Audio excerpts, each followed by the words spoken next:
O markup diminui o lucro, pois, baseando-se no custo, cria entre eles uma grandeza diretamente proporcional. Duas grandezas, a gente aprende isso no pré-primário, hein? São chamadas de diretamente proporcionais quando a redução em uma delas causa a redução proporcional na outra também. E vale a pena ressaltar que custo está sendo reduzido exponencialmente por causa das pessoas através das revoluções tecnológicas. Toda redução de custo deveria aumentar o lucro ou pelo menos mantê-lo, ou seja, a razão entre eles deveria ser inversamente proporcional. Por isso, vamos parar de focar só custos, enfocando o conjunto custos e lucros. Vamos escolher um método de precificação com grandezas inversamente proporcionais, como a margem de contribuição horária, tá? Para explicar tudo isso, a gente precisa ser não só estudioso, pesquisador, professor, executivo, mas talvez a gente buscar mais sabedoria com quem pisa no barro, amassa com a mão, com a prática. E o que vocês estão olhando aqui é uma sala de um teatro chamada Saguão, de Juiz de Fora, é real, estive lá. Antes de você entrar aqui atrás, por essas portas, que é o Salão Nobre, você tem que ficar uns minutinhos aqui para se preparar, né? A enxergar melhor com as retinas, as várias lentes que tem o olho humano, a ouvir melhor com os três ouvidos, com os cinco sentidos dessa forma, que depois ele leva tudo para o cérebro. Nós temos que nos preparar. Nós temos que buscar não só o caminho da inteligência, mas da sabedoria. Então, vamos nos unir e vamos lá explicar o que nós acabamos de concluir, que o markup realmente diminui o lucro. Inteligentemente de forma assim, mas por que que você continua usando? A maior parte do mundo ainda usa esse markup. Então, vamos lá. Entrem no salão, mas entenda algumas coisas. Um salão nobre de um teatro caprichado, o teto tem as obras artísticas pintadas genuinamente por artistas. Os ângulos do teto, das paredes, são calculados para não ter eco, reverberação. As poltronas são adequadas, confortáveis, na posição. O chão do palco é inclinado para quando o artista for na frente aparentar zoom e por aí vai. Entre num teatro, estudem, vocês vão perceber a maravilha. Mas tudo isso para quê? Para a gente aproveitar ao máximo e entender o que tem por detrás do que eu comentei agora há pouco sobre o markup, uma lenda que já foi boa, hoje é um vilão. Digo em meu nome, tá? Então vamos lá. O markup realmente está diminuindo o lucro. E eu vou mostrar por quê. Acompanhe conosco. Ele já foi 7.000%. Tá? Se você analisar aqui, ó, lá em cima ele já foi 7.000% quando as caravelas vinham para as Américas. Isso é ciência no livro, História da Riqueza. Ele caiu para 4.000% e falava-se já de pobreza, de desgraça. Será que a gente encontra markups assim altíssimos nas empresas principais geradoras verdadeiras do PIB, da renda, do emprego, do salário? Não. A gente encontra isso no mercado financeiro, um exemplo está aqui do lado, tá? Se você pegar aqui, ó, a CVM, eu não estou criticando a CVM, tá? É que o modelo aqui embaixo está errado. Em plena pandemia, teve o maior montante em um único ano, tá? Não vou entrar em detalhe aí, ou seja, o mundo está virando de papel, mas não é o da celulose, não, tá? É o papel fictício financeiro, que a princípio ele não deveria existir, mas existe e está nadando de braçada em cima do trabalho das empresas geradoras da renda e do PIB. Essas deveriam fazer igual, não estou criticando lá em cima, tá? Olha a explicação da professora doutora Leda Paulani, ao qual eu tive a honra de estudar, pesquisar e conhecê-la, o seu programa de pós-graduação. A crise do regime de acumulação com dominância da valorização financeira e a situação do Brasil. Procurem isso no YouTube. Olha o gráfico que ela comentou aqui em cima, o verde são os ativos fictícios, o vermelho é o PIB em 40 anos do mundo. Olha o gap, a diferença, a evolução das empresas do PIB. Ela não pegou outra assim, lucratividade, faturamento, porque é difícil, mas pegou o PIB mundial, tá? Está crescendo menos que o mercado financeiro e aconteceu isso na pandemia. Segundo ela, para diminuir isso, que é o motivo da crise, tá? Por quê?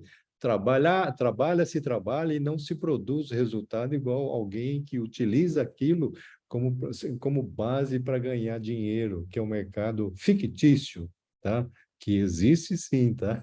E, segundo ela, deveria haver uma revolução para diminuir esse gap. Na minha opinião, a gente pode fazer outra coisa, ao qual eu vou falar aqui.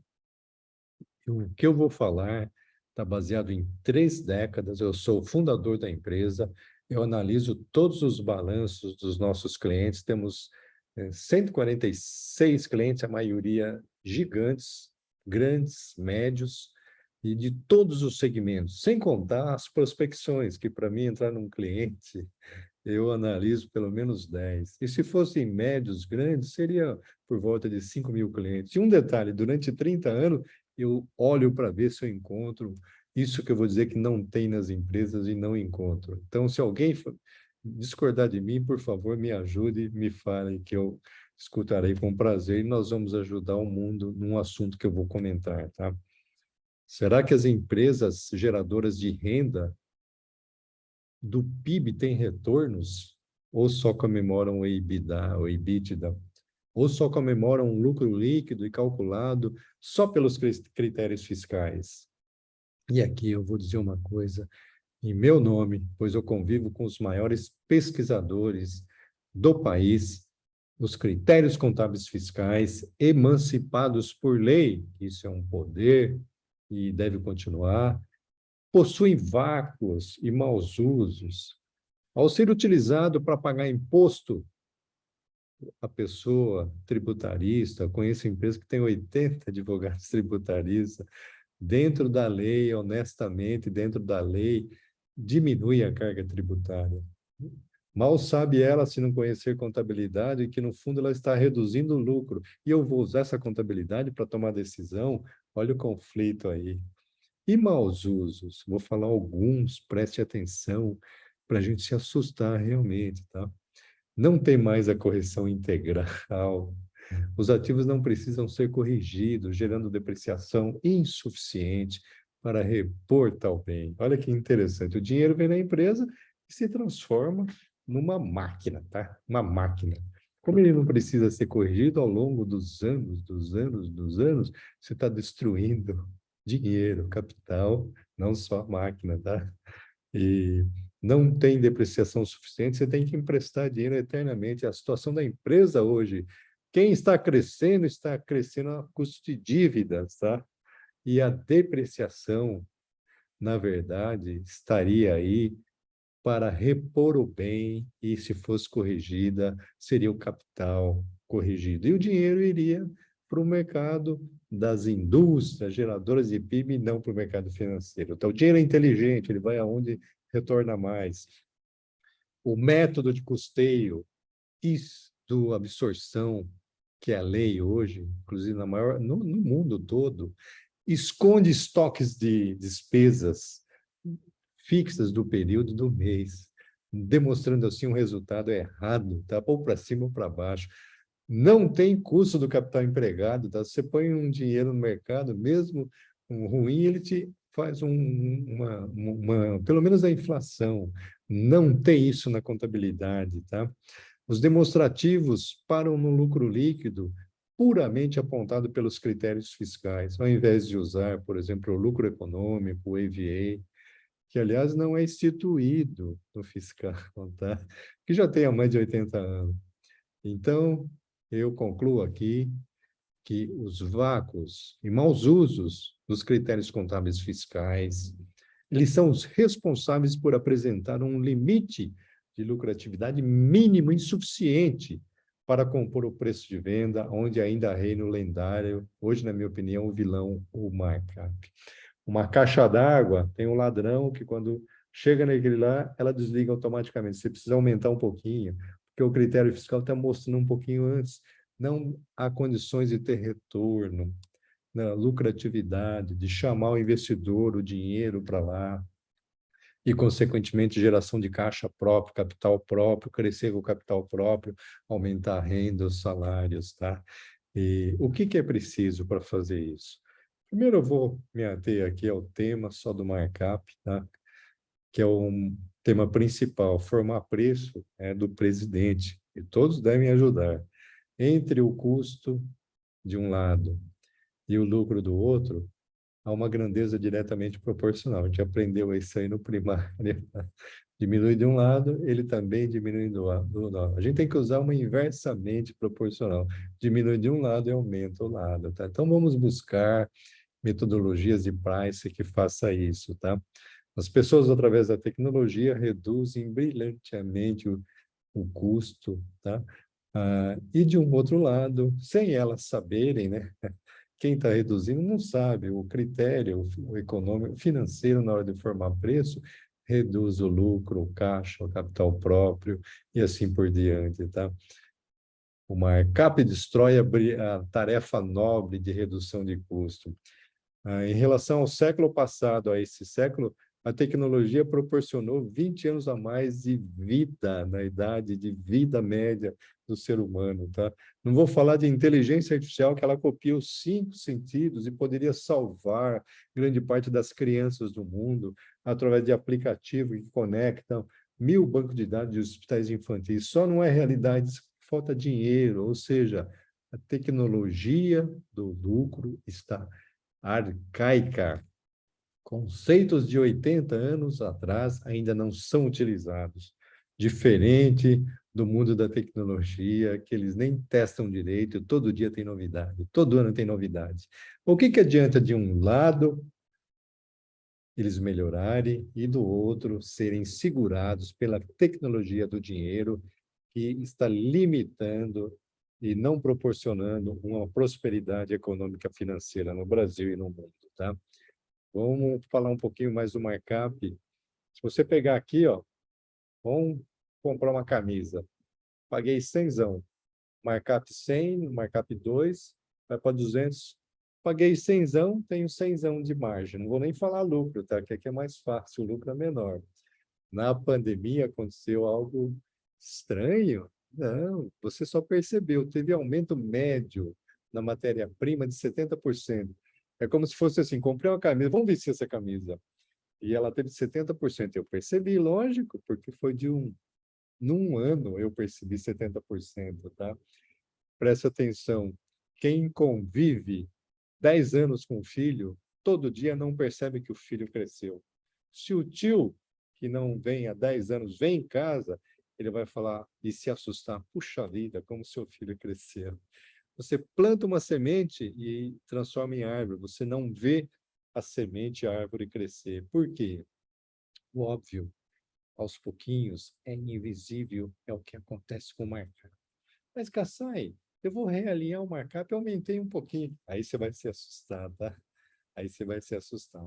Antes de eu te mostrar para vocês, para a gente se assustar, se você fosse realinhar esse markup aqui, ele, para ter o mesmo dinheiro, a mesma margem, você teria que ser não markup 2, 1,59 ou 59%, tá? Então, olha que interessante. Só que ninguém faz realinhamento. Agora, olha só, essa visão foi proporcionada aumentando. O que está acontecendo com o markup é o seguinte, ele está caindo, tá? Então, assim, aquela mesma camisa, vamos continuar vestindo, vamos vestir essa camisa aqui do que eu estou falando e ajudar o mundo a melhorar econômica e financeiramente. Se você mantém aqui, você comprou a camisa por 100, você tem 100 de margem. Se você teve uma redução de custo, eu ia fazer 70, mas é mais fácil entender, 50%, nós perdemos 50 de margem aqui. Só que, Cassel, eu estou usando a mesma margem, o mesmo percentual. Pois é, meu amigo, tá? toda redução de custo deveria aumentar o lucro ou pelo menos mantê-lo. Ou seja, a razão entre eles deveria ser inversamente proporcional. E isso eu aprendi na quarta série, tá bom? Agora, presta atenção o que está acontecendo aqui, ó. Eu vou manter o mesmo markup, tá? O markup está caindo. Por quê? Porque as pessoas estão melhorando o custo. Se eu estivesse aumentando o custo, não teria problema, né? Se eu manter o mesmo markup, mas que eu mexo com o meu markup, mas não é pouquinho, não. Se você aumentar um pouquinho para cima, um pouquinho para baixo, não é nada perante o que você vai ver agora, e preste atenção. Se você fizer uma redução de 10%, você vai perder R$ 10 na margem. Não estou nem dizendo lucro, tá? Se você fizer uma redução de 25%, você vai perder 25% mantendo os mesmos percentuais. Seja markup, percentual, tabela, preço por quilo, preço por metro quadrado, qualquer coisa que seja diretamente proporcional. Se você fizer uma redução de 50, você vai perder 50. Agora preste atenção aqui, tá? Eu já comprei um laptop por US$ 7.000. Fiz essa loucura e hoje eu compro por 700. Então, olha só, eu tive 90% aqui, ó. 90% de redução. E hoje, ao invés de pagar US$ 7.000, eu pago 700. O markup realinhado deveria ser 1.000%, tá? 1.000%, quase 11 vezes mais. Quem é que faz esse reajuste? Se você fizer lá para 50%, é 200%, e assim por diante. Quem é que faz esse reajuste? E outra, como isso é todo dia, você não percebe. Só que eu estou aqui mostrando, a gente tem que olhar o tempo, e eu sou privilegiado porque eu tenho acesso aos dados dos clientes ao longo dos anos da vida dele, tá? Eu já peguei empresa e falei, meu Deus, há 30 anos atrás o seu lucro unitário era muito maior, era mais fácil ganhar dinheiro. Mas nós estamos melhorando tudo, reduzindo o custo. O que adianta? A tecnologia reduz de um lado e o vilão come do outro. Então, o vilão é um markup.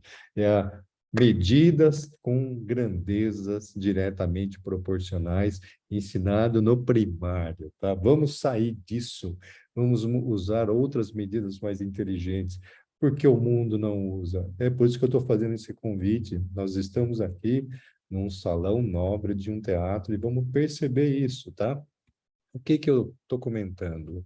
Os limites de redução dos preços, eles estão abaixo disso. É como se fosse a caixa d'água que o ladrão precisa aumentar um pouquinho, precisa melhorar. E como é que isso é acontecido? Estes aumentos nos limites dos preços devem ser feitos pelos líderes. Eu tenho casos que eu acompanhei, onde se fez um aumento no preço, um ajuste no preço, muito significativamente, e a concorrência acompanhou e salvou o segmento. Então, eu não estou falando de um aumento linear nos preços, onde, desculpa, o problema continua, eu ia falar outra coisa, tá? O problema continua, é um ajuste no preço, mas eu, como consumidor, preciso enxergar isso dentro de um salão com os meus sentidos. Caçar se vai aumentar o preço de algumas coisas, sim. Só que ele vai aumentar o meu poder de renda, o meu salário. Então, é um ajuste nos preços. Para você fazer preço, é a próxima nossa live, são vários tijolinhos, falta alguns. E quando você for fazer o markup, ainda se manda fazer quem tem mais, paga mais. Não deveria ser quem usa mais, paga mais. Então, não use percentual baseado em receita. E para fazer as paredinhas do tijolo, tem um baldrame que pouca gente mensura na formação de preços, tá? Que é todo o working capital, capital empregado, que é o assunto da nossa próxima live. Qual que é ao invés de revolução, eu vou fazer uma proposição até chegar na pessoa certa do governo, é lá que está a soberania da contabilidade veio da igreja. Então, lá também tem. O que eu estou comentando é do Congresso, da Constituição, é uma sugestão de proposta para aprovação no Congresso, tá? Institucionalização desses ajustes gerenciais nos critérios contábeis fiscais emancipados por lei, porque aí eu faço, meu concorrente faz, e eu aumento a renda também, o consumidor fica contente, o governo vai receber mais, o consumidor vai ter mais renda, as empresas vão ter mais lucro, caixa, vão ter mais retorno, e o dinheiro automaticamente vai reduzir aquele gap e vai vir para as empresas, porque o dinheiro é inteligente. Aliás, governo, tomem cuidado. Se taxar muito o mercado financeiro, o dinheiro vai achar um outro jeito onde ele tem maior retorno, tá? Não é esse o caminho é esse. E qual o objetivo dessa sugestão de proposta para aprovar no Congresso na reforma dos critérios fiscais? O objetivo é proporcionar condições para melhorar os resultados das verdadeiras empresas geradoras do PIB e da renda, fazendo com que o dinheiro busque lá. Aliás, o dinheiro está precisando de patrimônios fortes, saudáveis, não só os fictícios, tá? E qual que é a justificativa? Critérios atuais delimitam lucratividade mínima inferior para a tomada de decisão. Até lá. Eu faço isso baseado numa carteira de clientes. Logicamente, nós desenvolvemos uma ferramenta que faz isso gerencialmente. Aliás, eu tenho concorrentes que têm software que aparente faz a mesma coisa. O dia que você começar a entender que você precisa mudar critério, rateios, precisa tratar toda uma metodologia conceitual, você vai perceber que o software não está pronto. Busquem software que tem contabilidade por detrás, auditável, tá? Igual a contabilidade que tem no mundo todo. Agora, Kassai, se eu não devo usar um critério, uma medida com grandezas diretamente proporcionais, então eu vou sugerir aqui, tá? Eu tenho que ir inversamente proporcional. E o que que acontece? Eu vou sugerir aqui, ó, só três, que é o RIM, ou Retail Inventory Method, utilizado pelo Walmart. Eu conheci o presidente do Walmart em 2004, tá? E também conheci na CIA, eu fui funcionário há muitos anos da CIA, já utilizavam. E você pode também usar nas demais manufaturas, serviços, a margem de contribuição objetivada, que você não perde a noção do que você precisa, do todo, né? E você pode usar a margem de contribuição horária, que eu sou o autor, publicado em artigo e revista internacional com o doutor Edgar Cornacchione e doutor Reinaldo Guerreiro, ambos presidentes da FIPECAF e presidente do conselho da FIPECAF também.